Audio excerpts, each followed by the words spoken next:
అందరికీ ఈరోజు నేను మామిడికాయ పప్పు చూపిస్తున్నాను ఎలా చేయాలో. ఫస్ట్ అయితే నేను కందిపప్పు వాష్ చేసుకొని పెట్టేసుకున్నాను కుక్కర్లో. తర్వాత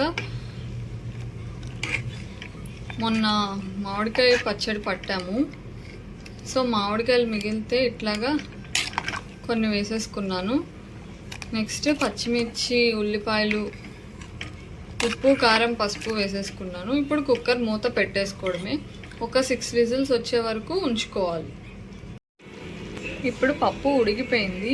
ఇప్పుడు రుబ్బేసుకుందాం.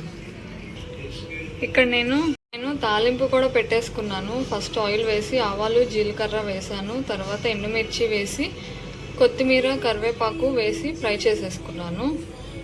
కొంచెం లాస్ట్లో ఇంగువ యాడ్ చేసుకోవాలి. టేస్ట్ చాలా బాగుంటుంది అన్నమాట. ఇక్కడ పప్పు కూడా రుబ్బేసుకున్నాను. ఇప్పుడు ఈ తాలింపుని అందులో వేసేసుకోవడమే. ఇప్పుడు ఇందులో నేను కొన్ని వాటర్ యాడ్ చేసేసుకొని కొంచెం మరిగేదాకా ఉంచి దించేస్తాను.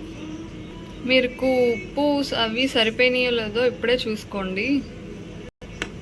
చూసారా ఎంత బాగా వచ్చిందో. ఈ రెసిపీ కనుక మీకు నచ్చితే ఒకసారి ట్రై చేయండి. సింపుల్గా మామిడికాయ పప్పు.